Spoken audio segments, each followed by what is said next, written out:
देखिए प्यारे बच्चों, इस वीडियो में बात करेंगे क्वेश्चन नंबर 2 से। पिछले वीडियो में 8.1 का क्वेश्चन नंबर 1 बात किए थे, तो यह क्वेश्चन नंबर 2 है।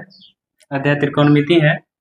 प्रश्नावली 8.1 का क्वेश्चन नंबर 2 है और लिखा हुआ यहाँ पे है कि संलग्न चित्र में tan p minus cot r का मान ज्ञात कीजिए। ठीक है, यानी आपको यहाँ पे चित्र में दिखा दिया गया है मान, कौन सा भुजा का मान कितना है। ठीक है, और आपको tan p और cot r का मान ज्ञात करने के लिए कहा है। तो आप यहाँ पे देखिएगा, कॉन क्यू को देखिए। कॉन क्यू जो है वह एक समकोण त्रिभुज है। कॉन क्यू क्या है, कॉन क्यू क्या है, एक समकोण है। कॉन क्यू क्या है, समकोण है। तो हम कह सकते हैं यह एक जो पी क्यू आर है वह एक समकोण त्रिभुज है। समकोण त्रिभुज में जो लंब खड़ा भुजा होता है, यानी खड़ी भुजा जो होता है उसको हम लोग लंब बोलते हैं, जो पड़ी हुई है उसको आधार बोलते हैं, और जो सबसे लंबी भुजा होती है उसको कर्ण बोलते हैं। तो यहाँ पे लंब पता है, कर्ण पता है और आधार हमें ज्ञात करना है। तो सबसे पहले क्या करेंगे, हल में लिखेंगे कि पी क्यू आर एक समकोण त्रिभुज है, एक समकोण त्रिभुज है। ठीक है, समकोण त्रिभुज है। ठीक है, तो जब समकोण त्रिभुज है तो हम चलेंगे पाइथागोरस प्रमेय से। ठीक है, और पाइथागोरस प्रमेय से चलेंगे और जानते हैं आधार बराबर फॉर्मूला क्या होता है। आधार स्क्वायर बराबर फॉर्मूला होता है कर्ण स्क्वायर माइनस लंब स्क्वायर फॉर्मूला होता है। तो हम लिखते हैं यहाँ पे सबसे पहले पाइथागोरस प्रमेय से, पाइथागोरस प्रमेय से, पाइथागोरस प्रमेय से कर्ण आधार निकालना है। तो पहले हम फॉर्मूला लिख देते हैं आपको ताकि देखने आसान रहे। आधार स्क्वायर बराबर फॉर्मूला होता है कर्ण स्क्वायर माइनस लंब स्क्वायर। यानी आकृति को देख अगर हम नाम आपसे पूछें तो क्या कहेंगे, क्यू आर का स्क्वायर ना। क्यू आर का स्क्वायर बराबर क्या हो जाएगा, कर्ण। कर्ण हो जाएगा पी आर, तो लिखेंगे पी आर का स्क्वायर माइनस पी क्यू का स्क्वायर, पी क्यू का स्क्वायर। देख लिया। अब चलिए क्यू आर को क्यू आर लिखेंगे, क्यू आर का स्क्वायर ऐसे ही लिखिए। पी आर का मान आपको यहाँ से पता है 13, तो लिख लीजिए 13 का स्क्वायर माइनस पी क्यू का मान 12 है तो लिखेंगे 12 का स्क्वायर, और यहाँ से क्यू आर का स्क्वायर ऐसे ही लिखेंगे। 13 का स्क्वायर 169 होता है माइनस 12 का स्क्वायर 144 होता है। फिर से लिखेंगे क्यू आर का स्क्वायर, क्यू आर स्क्वायर घटा लीजिए।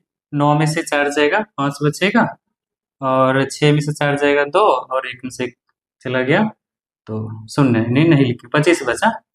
तो अब क्या करेंगे, फिर से देखिए क्यू आर लिखिए, और यहाँ पे 25 जो है वह किस में चला जाएगा, स्क्वायर हटेगा तो इधर रूट बन जाएगा, और इस प्रकार 25 रूट अंडर 25 का मान होता है 5। तो बताइए यहाँ से देखिए आधार कितना निकल गया, क्यू आर निकला है हमें 5 सेंटीमीटर। चलिए अब हमें आधार पता चल गया कितना है, 5 सेंटीमीटर है। तो अब चलना है, अब यहाँ देखना है। देखिए एक tan p है और एक cot r है, यानी tan थीटा की जगह p है और cot थीटा की जगह r है। तो हम लिखते हैं कॉन p के लिए, कॉन p के लिए क्या करेंगे, कॉन p के लिए tan p का मान, नहीं tan p बराबर, पहले फार्मूला बताइए। तो tan का फार्मूला क्या होता है, tan का फार्मूला होता है लंब बट्टा आधार होता है, लंब बट्टा आधार। ठीक है, अगर चित्र का यहाँ से देखे, अगर इसका नाम बोलिए तो लंब क्या होगा। चलिए पहले देखिए आकृति में कि P कहाँ पर है। हम देख रहे हैं P जो है यहाँ पर है। ठीक है, यानी जहाँ P है वहां पर थीटा है। तो जब थीटा यहाँ होगा तो इसके सामने वाली भुजा क्या हो जाएगी, लंब, और ये क्या कहलाएगा, जस्ट बगल वाला नजदीक में जो भुजा है वो आधार, और जो सबसे बड़ी है वो कर्ण ही होगा। तो लंब का नाम पहले लिखेंगे, थीटा यहाँ है तो लंब हो जाएगा क्यू आर, क्या हो जाएगा क्यू आर, और आधार पी क्यू होगा। मान अगर पूछे तो हो जाएगा 5 क्यू आर का मान, पी आर का मान हो जाएगा 12। तो चलिए इतना निकला, tan p का मान इतना निकल गया। ठीक है, अब लिखेंगे और एक है r, कौन r के लिए, कौन r के लिए, कौन r के लिए किसका मान निकलना है, cot r का मान निकलना है। cot r फॉर्मूला जस्ट इसका tan का उल्टा cot होता है, तो ऊपर में हो जाएगा इसका आधार बटा लंब हो जाएगा। ठीक है, लंब हो जाएगा बराबर।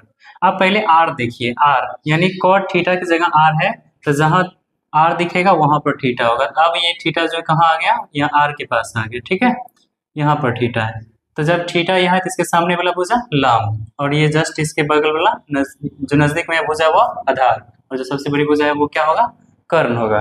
तो देखिए यहाँ से आप आधार का नाम बोलिए, आधार क्या हो जाएगा, क्यू आर होगा। यानी जैसे जैसे थीटा बदलेगा वैसे वैसे उसका भुजा बदल जाएगा, लंब आधार बदलेगा और कर्ण कभी भी नहीं बदलता है। ठीक है, तो जब थीटा बदलेगा तो आधार और लंब जो है आपस में बदल जाता है।